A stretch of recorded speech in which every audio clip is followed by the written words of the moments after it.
Hello, everybody. We are back for another special Korea Herald podcast, Books Edition.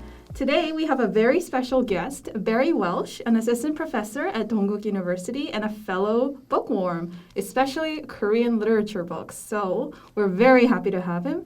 Barry, would you like to say hello to our listeners? Oh, yes. Hello, everybody. It's great to be here talking about some fantastic new Korean books, and we're excited to introduce them to you. Great. So let's get right into it. Let's do it. Okay, so Barry has 3 books to introduce for us today. For spring 2022, these are books that are hot off the presses. They came out either last year or very, very recently. And the first book that Barry will talk about is Love in the Big City by Park Sang-young. In Korean, the title is 대도시의 사랑법 and translated by Anton Hur. And it's one of 2 Korean novels longlisted for the 2022 International Booker Prize, along with Bora Chung's Cursed Bunny, also translated by Anton Hur. So Barry, can you tell us about this book? Right, sure. So, of course, this book is in the news just now at the moment, and it's such a big deal. We've got 2 books, 2 Korean novels, translated novels that are nominated for the International Booker Prize, and I'm sure we're hoping that both of them make it onto the short list. But yes, like you said, so Love in the Big City is it's a sort of a queer millennial coming-of-age story. It tells the story of a period in a young gay man's life where he's navigating relationships and his career after leaving university, as well as the prejudice that he encounters in the sometimes very socially conservative South Korean capital city. And it's basically about his life trying to find a job after university, his dating experiences.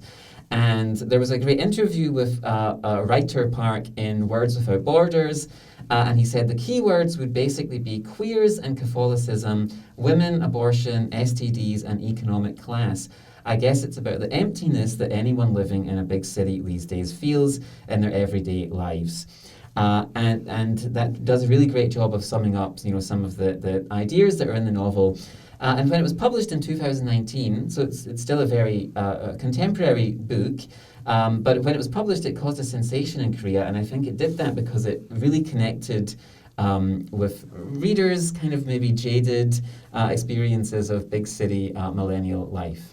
Yeah, I couldn't agree with you more. And I read this novel in almost one sitting. I think I got to 80% without me knowing, because this prose has such an addictive diary-like quality. Right. Like it's all happening right at that second. And it's split into 4 sections. Can you tell us a little bit more about the structure? Yeah, right. So I agree as well. It is very addictive. He has a great voice. It's a really fun voice to listen to. It's very humorous. But yeah, so it's in 4 sections, and each section it's like a different period in the narrator's life. In the first section, I think that at times he's referred to as Park in the novel. He's referred to a couple of different ways, but we'll call him Mr. Park or Mr. Park. But he recounts his sort of romantic escapades and his relationship misadventures as an undergraduate, and also talks about his relationship with a female student who's also kind of a fellow outsider because she drinks too much and she has a little bit of a promiscuous lifestyle, so she's kind of an outsider as well, and so they become very close and they share an apartment together for a while. And then in the second section, it's a few years later, and Park is in his early 30s, and he's reflecting on, I guess it's his sort of first serious or major relationship, which is with this another Korean guy who's like a decade older, or just over a bit more than a decade older than him. And that relationship ends and doesn't end well. And in that section as well, you also hear about his relationship with his mother. This is a very difficult and fraught relationship. His mother is very religious. And he describes this incident. I don't know how much should we give away or talk about, but he describes an incident from his childhood when he was a teenager, and his mother sees him, kissing, making out with another boy in the neighborhood. I remember. And her response is she basically institutionalizes him, right? She sends him to this psychiatric institution. Mm-hmm. And he obviously has some feelings of resentment about this, but he's still close with his mother in a way. And at this point in the novel, his mother is she has cancer, and so he's sort of reluctantly caring for his mother, which is also a difficult sort of experience to have, right? Caring for a sick relative. And then in the third section, that's a few years in the future, and that's about a relationship which is maybe sort of closer to genuine warmth and affection, and how that experience goes. And then in the final section, we sort of, in that final section, he seems more sort of despondent and lost than maybe any other point in the novel, and he maybe sort of engages in some self-destructive behavior and makes some decisions which maybe aren't the best decisions. But all four sections are extremely engaging. Like you said, there's something about that voice that is very addictive. It's very amusing. I thought it was very very comic at times, but also very poignant, right? So it sort of effortlessly switches from saying these very sort of funny, wry statements about relationships and things to also these very sort of poignant observations about family members and relationships in general. That's right. Yeah, it has a breathless quality, Right, where you're just, it's like your best friend telling you over the phone, but in like the most poignant way about... That's a nice way of saying it. I think one of the other reviews I saw online, it said it had an effervescent fizz. And I thought that was a nice way of describing his voice. Yeah, that's right. And credit to Anton Hur, I think, to the translator. Right. Yeah, I think he really captured so well that rhythm, which I think maybe translators don't get as much credit as they should. Right, absolutely, yeah. No, so I think there's an interview. I think there's an interview you can find online of Anton interviewing Park. And I think one of the things that Anton says in the interview is that he was really drawn to the voice, that maybe he wasn't quite so keen on the characters, but he loved that voice, right? And that's what drew him to the novel. But Anton, in a short space of time, just a couple of years, he has this incredible body of work of translated novels, right? So more power to him. Yeah, and just to draw a clear line to social issues that this novel really, because we are a newspaper, and so as a copy editor every day I see stories from different desks that are related to trends in Korean society. Unfortunately, LGBTQ is still very controversial, I would say. To come out openly as gay or lesbian or transgender is really not commonly accepted, I would say, in Korean society. So I think that's another reason this novel is so important, because this is a voice that honestly doesn't get a lot of airtime, literally. You don't see a lot of characters in television programs or films. There's obviously independent cinema, so I'm not trying to say, all of Korean culture, but yeah, definitely this is a voice that definitely needs more amplification. And about Anton Hur, actually, I would say even Anton's afterword at the back of the book, which I have right here. Yeah, I don't think my copy has his afterword. His afterword is wonderful because Anton really talks about what this book meant personally to him as a Korean man, a citizen, not a diaspora Korean, not someone who has lived abroad and come back, someone who's lived almost his entire adult life in Korea, and really saying this book spoke to me, to him, Anton, as a gay man, because it really speaks his truth. And I feel like if readers are really interested in the LGBT experience, or specifically the gay male experience in Korea, please also read Anton Hur's afterword, because I think that it really adds a lot of a lot more depth, actually, to the book once you've understand how important it is for some people. Right, sure, yeah. So I have the Kindle edition, and there's an afterword from Park in the Kindle edition, and he says something. He says, that he got lots of feedback when it was published. I think it really was a huge sensation when it was published, right? It was on the bestseller lists, and it went into multiple publishings. But he says that the best feedback that he got was the type of comments that said, "Thank you for writing about us." About me, right? And I don't know how much sort of a gay or queer fiction there is that hasn't been translated yet, but there's only been like a couple of, a few books and short stories that are translated so far, but I expect that you'll see more translated in coming months and years maybe. Yeah, I look forward to that. So let's move on from the thrilling wilderness of 20s life in Seoul. Yeah. Mm-hmm. We have our next novel, Lemon, by Kwon Yeo-sun.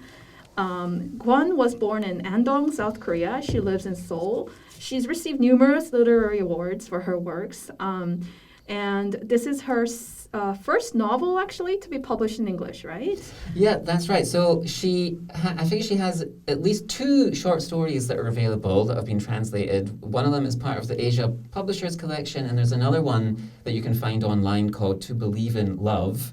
But yeah, this is her first full-length novel that's been translated into English. It's actually quite a short novel, but it's more of a novella, I guess, really, we could say. And again, like Love in the Big City, it was published in 2019 in Korean, so it's still a very contemporary book. And it's also tapping into, fears around privilege and economic class, and misogyny, violence against women. And the English publisher of this book, they've been calling it, they've been comparing it to Parasite, so Bong Joon-ho's movie, which also features issues of privilege and class, and they're also calling it a literary crime novel. And so it is broadly a crime novel. It starts in 2002, and it's against the backdrop of the World Cup in South Korea. So in 2002, the World Cup really was happening in South Korea. And a very sort of almost unnaturally beautiful, a strikingly beautiful student called Hae-on is found having been, viciously murdered in a park. And when she was murdered, she was wearing this bright lemon-colored dress, where the title of the book comes from. So anyway, this murder, it becomes a kind of national obsession. And people refer to it as the high school beauty murder.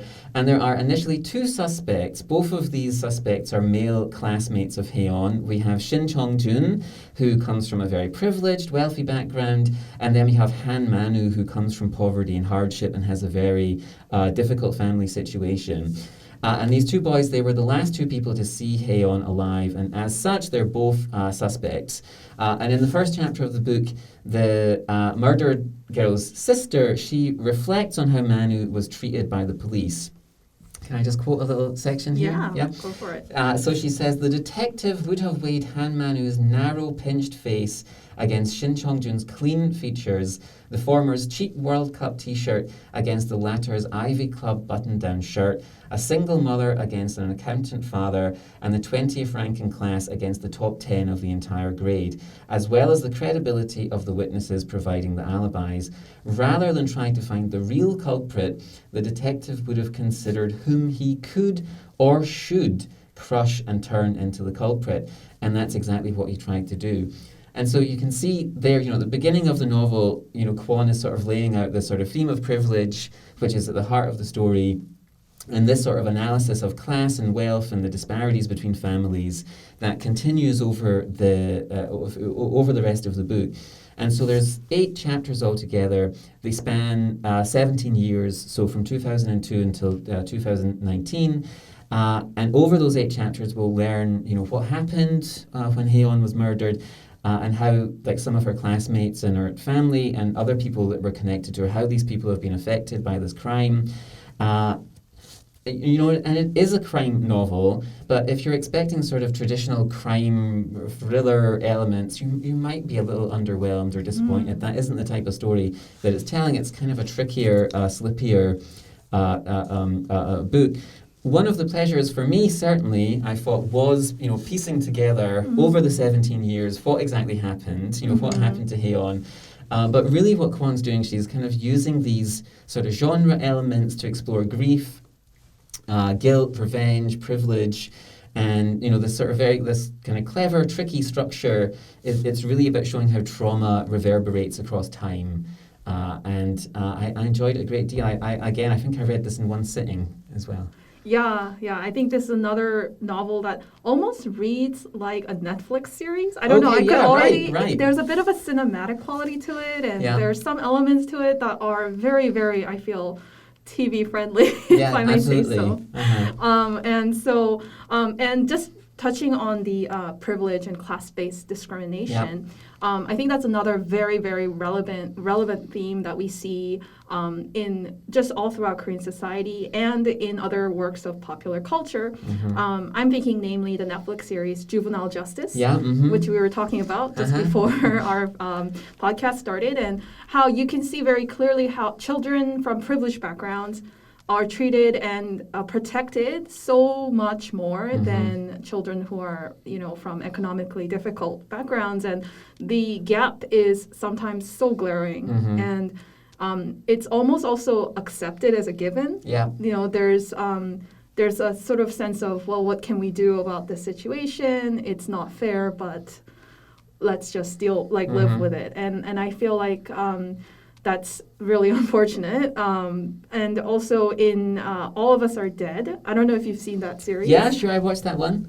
Yeah, what did you think? Do you feel like there was also some elements of class privilege in the high school students? Yeah. Right, yeah. So, I mean, I've watched several of the big Netflix Korean shows recently, and most of them have that in there to a greater or lesser extent, right? Like, there's a subplot in All of Us Are Dead where you have, the kid, the boy who's from a poor background, I guess, and everybody in his class knows that he's sort of from a poor background. And then you have the girl, I can't remember the actress's name. She was also in Squid Game. She's in Squid Game and All of Us Are Dead.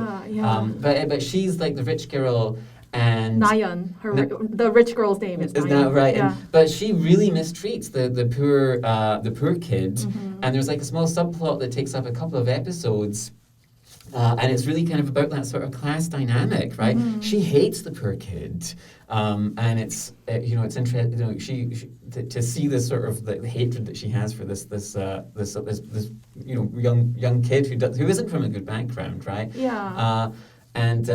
That is something you kind of see in Lemon. It really is definitely about privilege. You have Haeon's family who aren't in a great situation. You have Manu's family who aren't in a great situation. And then you have Shin Chong-jun who's managed to just kind of glide away from all of these problems without really suffering any consequence for it, right? Yeah. And I think you also get at that in your book review. You show in your quote, like physical difference, like the from the clothing they wear. And like the author is so good at describing very realistically the even the clothing differences and how that is how that denotes class and how that means a different universe. The realities that these kids navigate are like at polar opposites of each other. So even Han Manu he's on his delivery motorcycle when the accident happens, and Shin Jong-jun's in his sort of fancy car, his sort of expensive car, right?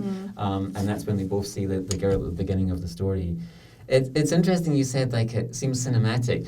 This seems like me like. This is this could be like one of the the Netflix crime specials. Do you know how you have like the streaming service and it'll be like a 4, 5, 6-part documentary about some murder that happened.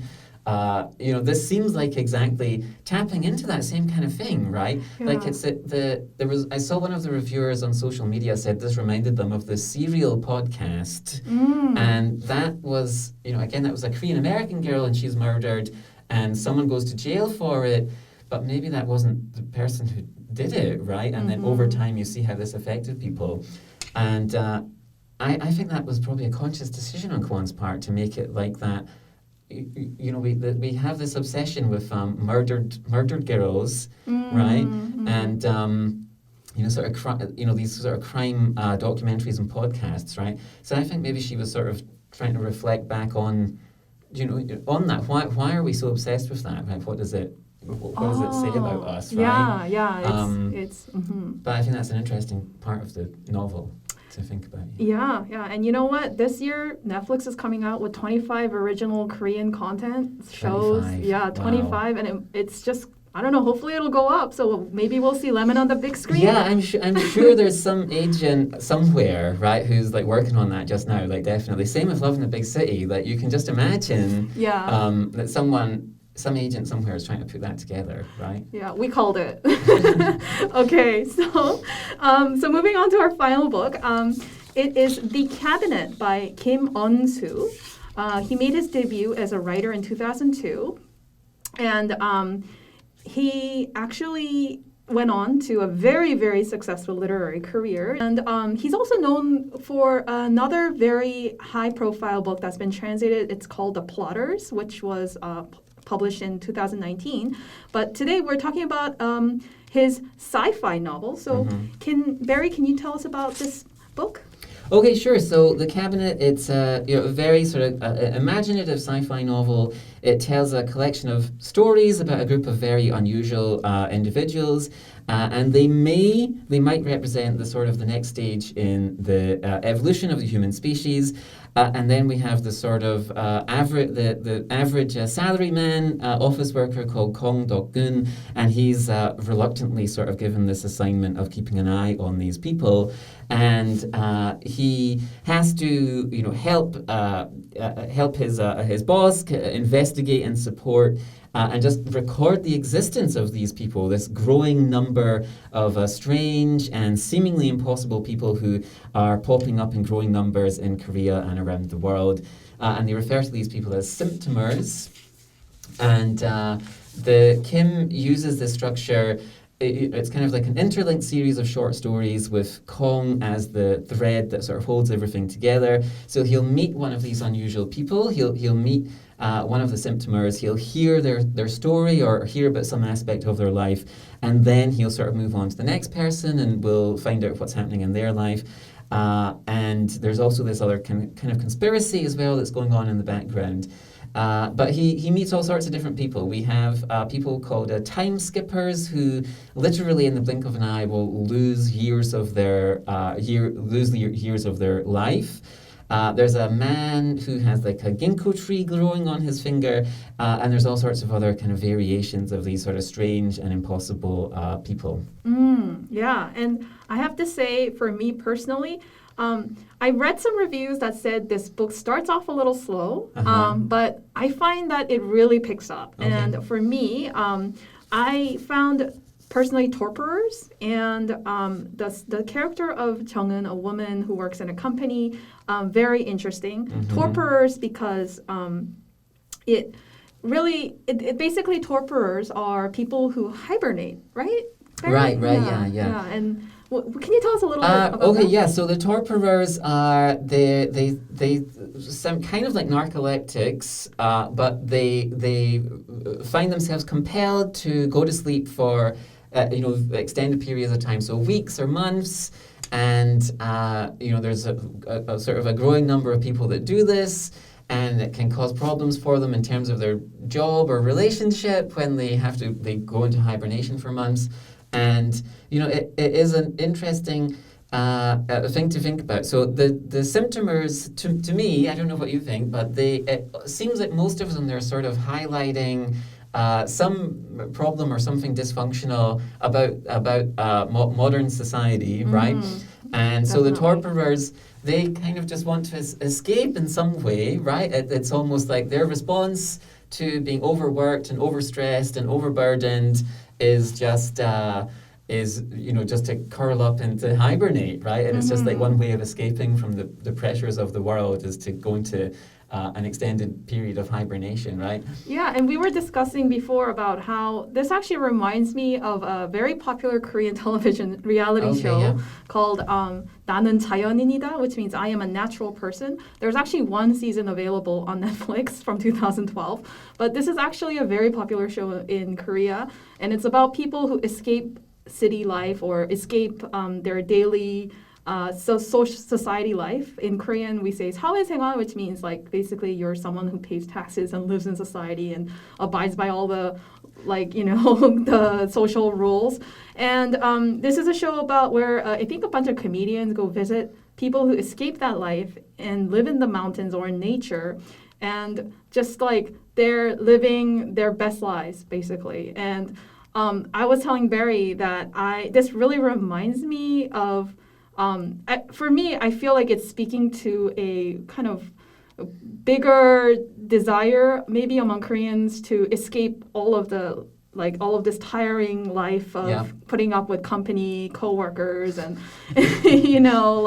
and dealing with all the family drama. and becoming sort of like a torpor, like they hibernate in the mountains. They basically disappear, right? Yeah. Even though the context I know is very different, but I wanted to know, Barry, like, do you feel like there's a bit of a parallel there as well? Right, sure. So it's definitely the symptomers, they want to escape in some way, right? They're trying to get away from it.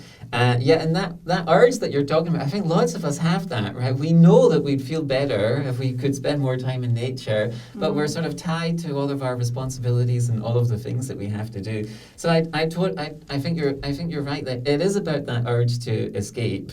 But escape isn't possible, right, for like lots of people, and for like the symptomers, they can't escape, and so that's why they're evolving in these sort of strange. They're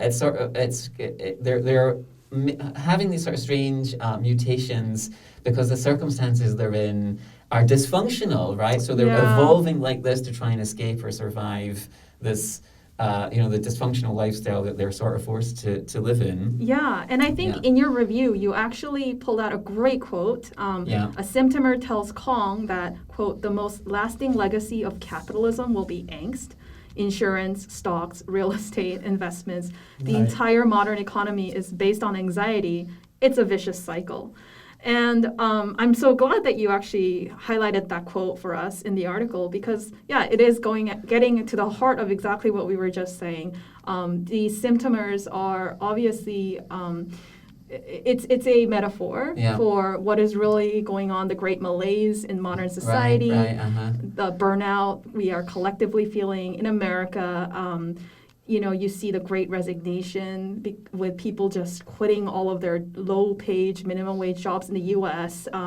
Because of the COVID pandemic. People are really reflecting on what is truly meaningful to them and what role does work play in their lives. And so, I would say this novel is extremely timely. And I think that's a great point. I think you're completely right. But it's amazing. He wrote this book, what was it, 18 years ago now? About 16 years ago, right? And it's only become more kind of timely, right? And it's like even like the pandemic over the past 2 years sort of accelerated, all of those trends, right? Or sort of pushed some of them to a tipping point. And, think about how often people over the past 2 years talk about stocks and things like that, right? Like it's sort of just, it even exploded more. I actually had to check the publish date when I saw the investments and stocks thing. I was like, when was this written again? Right, but that is just a source of anxiety, right? Just now, it seems like, if you look at your device, you're really just asking to increase your anxiety, right? If you turn on whatever device it is, you're really just asking for more anxiety in some way, right? That's and right. How do you respond to that? I don't think it's a question we've answered, right? Yeah. And I really can't wrap up this discussion of cabinet. By the way, Korean title is cabinet, so that's very easy to translate. One more thing is a section called "The Girl Who Eats Beneath a Dusty Fan," and this is something that I just personally want to talk about because I'm a young woman living in Korea. I've been here for the last 8 years. I honestly was very shocked at how realistic the conversation and the dialogue was in this story because it's not to give everything away, but it centers on a woman who works in general affairs, a younger woman called Son Jung-eun, and the vice president of the company says shockingly misogynistic and fat-shaming language about her. He calls her a creature, a bear. He says, quote, honestly, there could be a limit on how fat someone can be and still be considered a woman. Yeah. I participated in a Twitter space where this was a week ago, and young Korean women were saying, like, the standards for what constitutes quote unquote woman, being considered a woman in Korean society is so shockingly high. The standards are so high, and this kind of misogynistic conversation still happens in workplaces. And I think that maybe some foreign readers might find this a little quaint, like who really talks like that anymore, you know? But much less a vice president of a company. But it's definitely like a very relevant thing, and I think we see in the headlines as well. There's a lot of talk about gender conflicts and And I think that this is there's a reason. I think this is still tied to a very real conversation that is happening in Korean society. Yeah, and I know, Barry, you really highlighted a lot of them. And she says, actually, Jung-eun says she wants to be a cat. Is that right? I think she... Is that her? Is that... there is someone who wants... There's someone who wants to be a cat. I can't remember if she says she wants to be a cat as well. There's a man who wants to be a cat because he's in love with a woman who loves cats and thinks if he becomes a cat, she'll love him too. I can't remember what she... There's a suspicion that she might be a symptomer in some way, right? Like Jung-eun might be a symptomer, but there, I can't... I don't think that's ever concluded. But I highlighted a lot of the same things that you've mentioned as well. That section is very noticeable, right? Like Kim's put that there. He's sort of calling that out and criticizing it, right? Criticizing that behavior, right? And you'll see, like the other co-workers, his subordinates, don't know how to react, and they just sort of kind of agree with him because they don't know what to say to him, right? So that is kind of an uncomfortable section, right? And you learn a little bit more about Jung-eun, later on in the story, about her own life and things. But yeah, that isn't that is an uncomfortable sort of a section of the book. Yeah, and shows a little bit about the dynamics of company life in Korea. Yeah, too. right. Yeah, absolutely. Yeah. Yeah, like where superiors can get away with saying extremely, not okay things, and nobody knows how to say anything in response. Okay, well, to wrap up on a lighter note, thank you so much, Barry, for introducing us to 3 amazing Korean novels for spring 2022.